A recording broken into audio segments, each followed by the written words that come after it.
Il y a quelques jours, je me suis penché sur la place des femmes dans la planète technologie à l'occasion du salon Vivatech à Paris, le grand rendez-vous européen consacré à l'innovation et aux nouvelles technologies. Cette année encore, il y avait du bon monde. Jack Ma et Ken Yu, les patrons d'Alibaba et de Huawei. Ginny Rometty, celle d'IBM, Jimmy Wales, le fondateur de Wikipédia, le champion d'échecs Garry Kasparov, ambassadeur du logiciel antivirus Avast, en passant par Gillian Tans, PDG de Booking.com, sans oublier Usain Bolt, venu parler mobilité urbaine. Mais dans les allées du salon, on attendait aussi le passage de Paul Kagame et de Macky Sall, les présidents du Rwanda et du Sénégal, tout sauf un hasard. Je suis Pierrick Fay, vous écoutez La Story, le podcast d'actualité des Échos, et je vous invite à voyager avec moi au cœur de l'Africa Tech.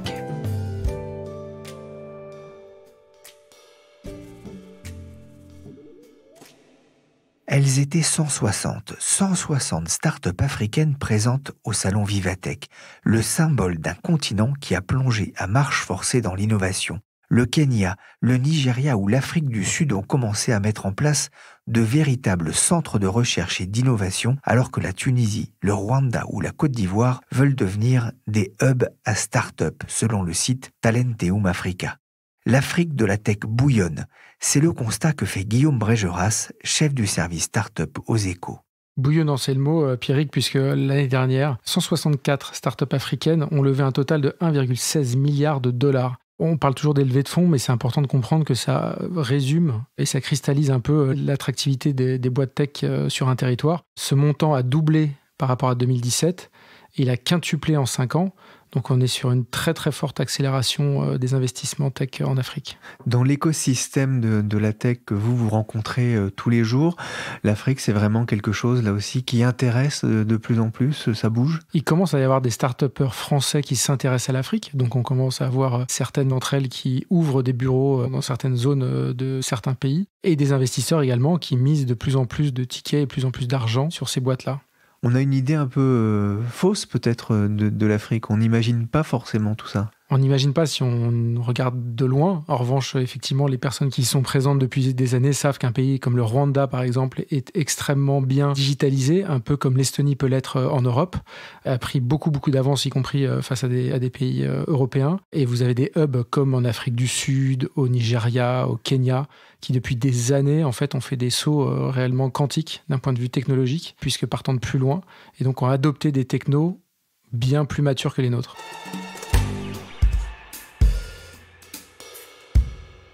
Les startups sont là, et les investisseurs.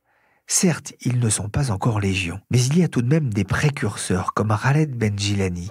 Il est associé au sein de la société Afriquinvest. Pionnier du capital investissement en Afrique francophone depuis 25 ans, Afriquinvest gère plus d'1,5 milliard d'actifs. Il a déjà investi dans plus de 140 entreprises sur tout le continent. La société a commencé par les entreprises traditionnelles, ce que l'on appelle la brique et le mortier, avant de s'intéresser naturellement à la tech. C'est ce que m'a expliqué Khaled Benjilani depuis son bureau de Tunis.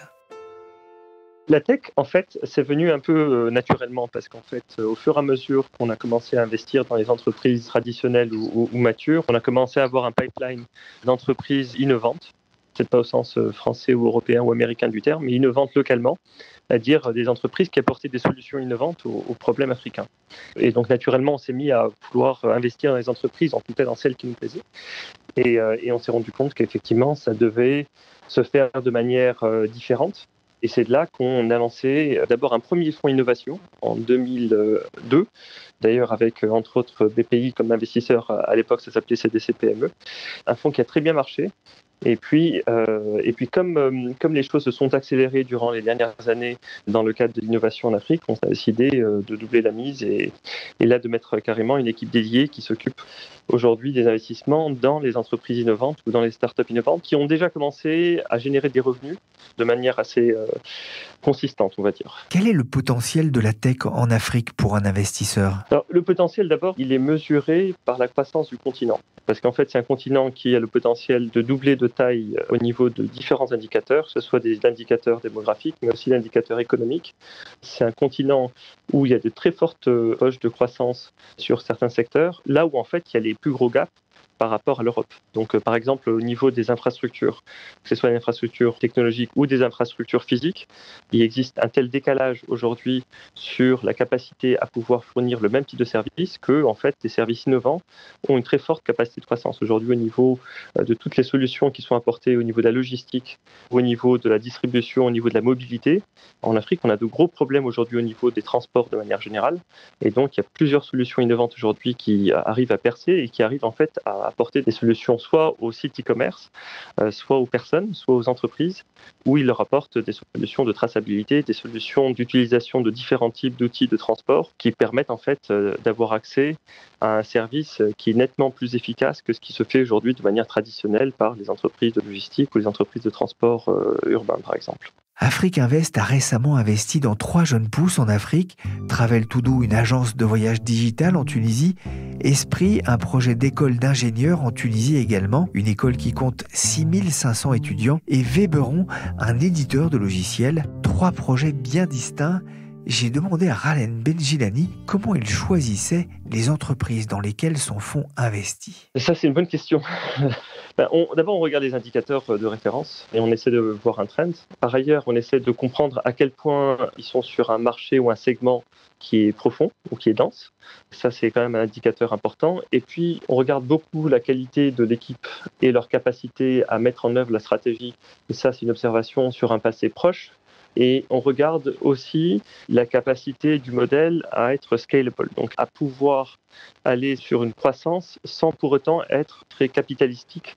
Ça, c'est aussi un élément qui est important. Et puis enfin, on a certains segments de prédilection. On connaît déjà assez bien les problématiques de marché. Alors, je parlais de logistique et de transport. Au niveau des fintech, il y a énormément de besoins, que ce soit sur le lending, donc sur le crédit, mais aussi sur le fintech transactionnel. Et puis ensuite, on a quelques secteurs que nous, on connaît bien parce qu'en fait, on a investi aussi côté private equity dans ces secteurs, que sont l'éducation et la santé, sur lesquels on a beaucoup d'appétit et on voit effectivement beaucoup de potentiel de croissance actuellement.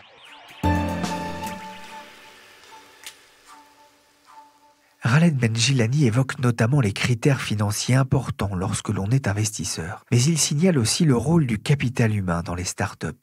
Beaucoup de jeunes entreprises qui misent sur l'Afrique peuvent avoir tendance très vite à s'installer aux États-Unis, avec le risque d'une déperdition de talent. Certaines, en fait, commencent plutôt aux États-Unis et vont commencer à puiser dans le potentiel technologique et de talent, surtout à la Silicon Valley et un peu à New York, pour venir s'installer en Afrique. Mais ce n'est pas le modèle de référence. Le modèle de référence aujourd'hui, qui se développe bien d'ailleurs, c'est un mix d'entrepreneurs souvent africains et européens, ou africains et américains, un peu indiens aussi, qui se lancent sur une aventure et qui apportent en fait des compétences complémentaires. Certains, la connaissance du terrain africain et du marché africain, d'autres, des modèles innovants au niveau technologique essentiellement, et en fait des relations au-delà de l'Afrique pour aller puiser dans un vivier de compétences qui n'est pas uniquement africain, mais qui est global. Et les meilleures startups qu'on voit aujourd'hui se développer, ce sont les startups qui ont su tirer profit en fait des avantages des marchés africains et des marchés de proximité ou des marchés européens, surtout au niveau du pool de compétences. Les modèles diffèrent en fait d'une région à l'autre. En Afrique de l'Est, il y a beaucoup plus aujourd'hui d'expats qui lancent des startups que de locaux. À l'inverse, au Nigeria, c'est beaucoup plus des Nigérians, mais beaucoup de Nigérians qui étaient de la diaspora, qui étaient soit aux États-Unis, soit en Europe et qui rentrent lancer leur start-up. Mais in fine, on voit en fait un mix assez cosmopolite d'entrepreneurs qui représentent la communauté des entrepreneurs africains.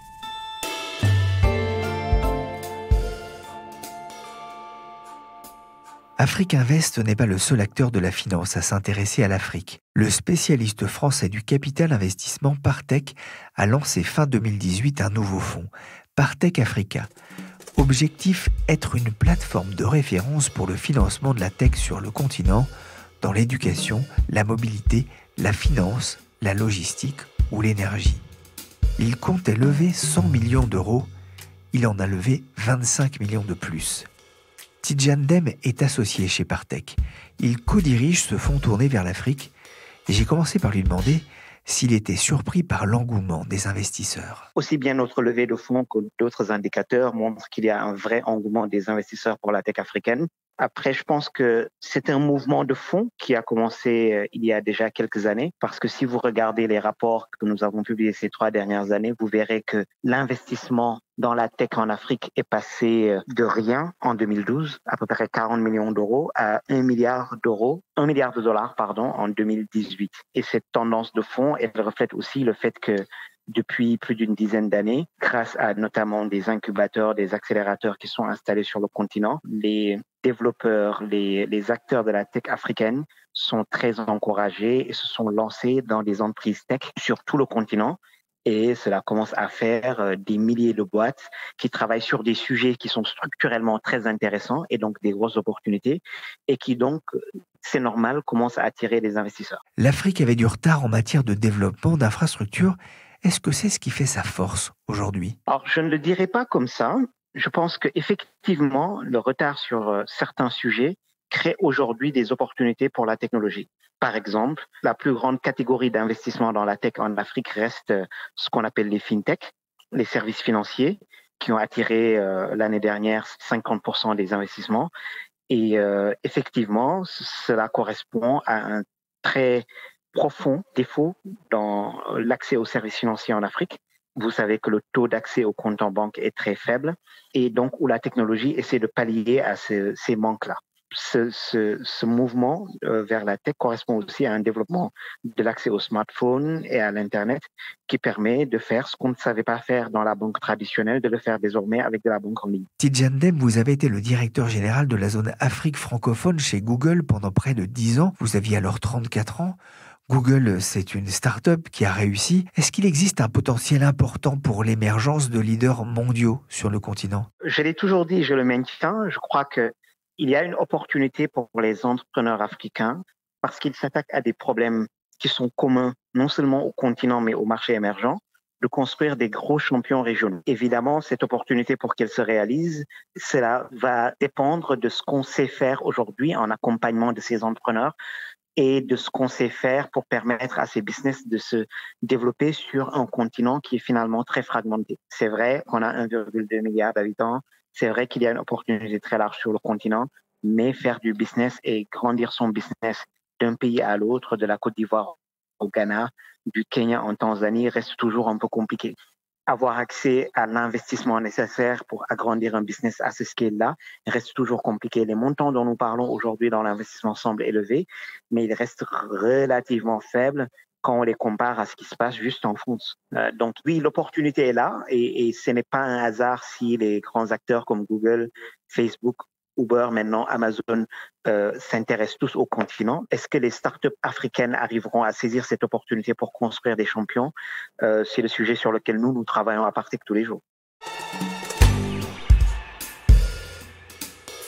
Quelles sont les stars actuelles de la tech en Afrique? Je ne sais pas si je veux nommer des stars. En tout cas, je peux peut-être pointer quelques secteurs où il se passe, à mon avis, des choses extrêmement intéressantes. J'ai parlé tout à l'heure de la fintech, où nous voyons aujourd'hui des startups fintech africaines qui sont beaucoup plus sophistiquées que les fintech européennes, par exemple, ou américaines, parce qu'elles ont construit sur le mobile money, les paiements par mobile des opérateurs qui leur servent d'infrastructure, des services beaucoup plus sophistiqués, du paiement, bien sûr, mais également du crédit, de l'épargne, de l'assurance maintenant. Et je vois dans ces services-là des choses extrêmement innovantes qui grandissent très, très vite. Nous avons, par exemple, investi dans une startup qui est devenue le numéro 1 du paiement par carte en Afrique du Sud. Ce sont des entrepreneurs assez extraordinaires qui ont un boulevard devant eux et qui vont faire des très belles choses. Mais un autre secteur qui personnellement me passionne beaucoup, c'est le secteur du commerce. Alors, on parle beaucoup du e-commerce qui représente aujourd'hui quelques milliards de dollars sur le continent, 3 à 5 selon les études, et qui va monter très vite jusqu'à 75 milliards de dollars dans la prochaine décennie. Ce qu'on ne dit pas, c'est qu'aujourd'hui, le commerce africain traditionnel, qui représente plus de 1000 milliards de dollars, est lui en train de se digitaliser. Il y a par exemple cette start-up Allegos qui permet aux marchands, aux boutiques, comme on les appelle à Dakar, de commander leur stock par une app et d'être livrés le lendemain. Et qui parvient ainsi à réunir sur une plateforme des milliers de petits commerces informels, d'agréger leurs demandes et de travailler d'une manière très structurée avec les réseaux de distribution des grandes marques qui servent ces marchés-là. On retrouve aussi le même phénomène dans toutes ces plateformes qui réunissent les acteurs du secteur informel dans le transport, dans la logistique, et qui arrivent à les organiser en réseau et à délivrer des services très structurés pour les grandes entreprises. Moi, je pense que si on doit chercher les stars de demain, on doit les chercher dans ces plateformes-là. Les licornes ont du mal à émerger en Europe. En Afrique, il y en a une aujourd'hui dont on a beaucoup parlé, c'est Jumia. Pourquoi est-ce que ce serait différent en Afrique? Pourquoi les licornes pourraient émerger plus facilement? Moi, je dis toujours, il faut se méfier de ce mythe des licornes. Courir après des valorisations de $1 milliard n'est pas vraiment le sujet d'une belle entreprise. Le sujet d'une belle entreprise, c'est construire un beau business qui règle des problèmes pour beaucoup de clients et qui génère des revenus. Et si les entreprises se focalisent sur cela, on aura des valorisations très, très conséquentes. Au final, ce qui sera important, c'est qui va acquérir l'entreprise et à quel prix. On peut avoir sur le papier la valeur qu'on souhaite. Au moment d'une transaction, il faut trouver quelqu'un qui est prêt à payer ce prix-là. Et en Europe, par exemple, comparé aux États-Unis, il n'y a pas assez d'acteurs comme Google, Facebook qui sont prêts à signer des gros chèques de plusieurs milliards pour acheter des boîtes. Cela ne veut pas dire qu'il n'y a pas des très belles boîtes qui pourraient valoir des milliards, mais on n'aura pas des transactions facilement en Europe de cet ordre de grandeur-là. Et je pense que ce sera le même sujet en Afrique pendant un certain temps. Sur ce qui est vraiment important, c'est-à-dire aller sur le terrain, acquérir des clients qui payent, faire du business. Il y a beaucoup d'entreprises africaines qui construisent déjà des business très, très, très larges. Et je pense que c'est vraiment ce qui m'excite, en tout cas pour moi, sur le marché.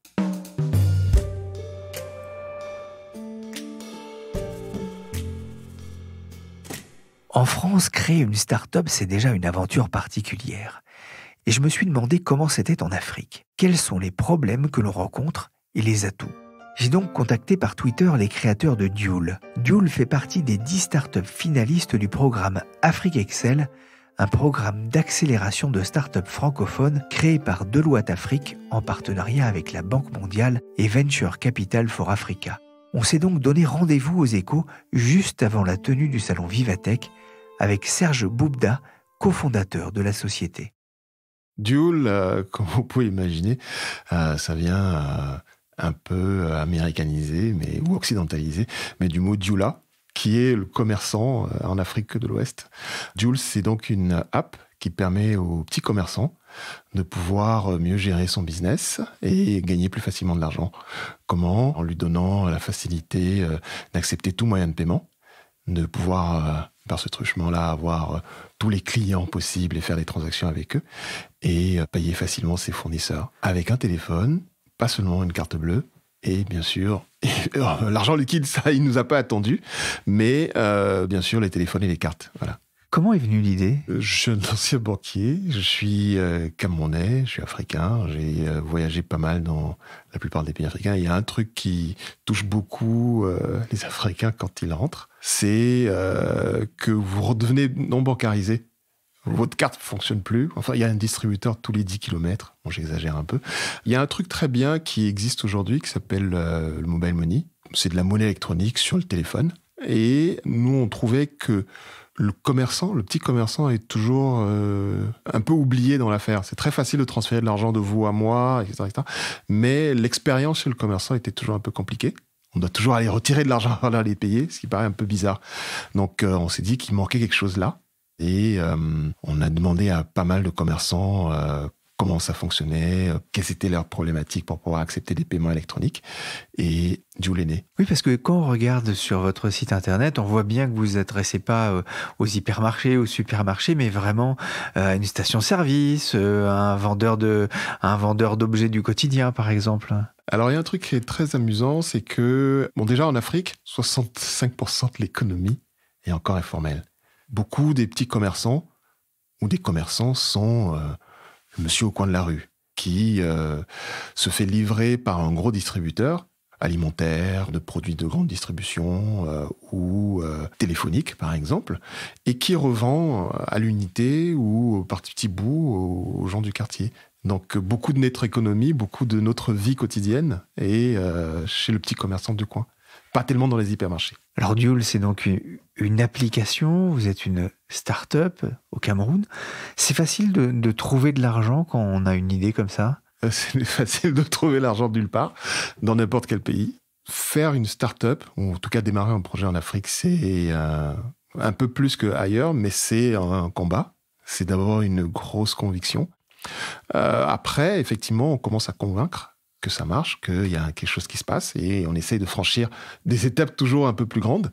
Et donc, quand on convainc, avec un peu de chance, on arrive à trouver de l'argent. C'est le plus compliqué ? C'est un des plus compliqués. Parce que c'est un peu le serpent qui se mord la queue. C'est des marchés dans lesquels il n'y a pas beaucoup de success story. Il n'y a pas beaucoup de rôle modèle. Et donc, de la part d'un investisseur, de la part d'un entrepreneur qui se lance aussi, il y a l'incertitude de est-ce que ça va marcher. Mais les milestones, les étapes franchies, donnent confiance aux deux parties, à l'entrepreneur qui petit à petit réalise son chemin, à l'investisseur qui petit à petit voit les choses sortir de terre. Donc c'est vraiment un peu comme une maison ou un immeuble qu'on construit, il y a des fondations à mettre, et puis quand on met les fondations, on voit pas trop grand-chose arriver. Après, si les fondations sont bien faites, on voit un premier étage arriver, un deuxième, un troisième, etc. etc. La star des entreprises de tech africaines, c'est Jumia, le site d'e-commerce, qui a fait son entrée récemment à Wall Street. Ça fait rêver un tel parcours ? C'est un rôle modèle, typiquement. Pourquoi ? Parce que pour l'investisseur, disclaimer, j'ai été banquier longtemps, donc j'ai toujours le travers des chiffres. C'est la perspective qu'il y a plusieurs portes de sortie. Il y a un marché sur lequel on peut valoriser ce qu'on a créé.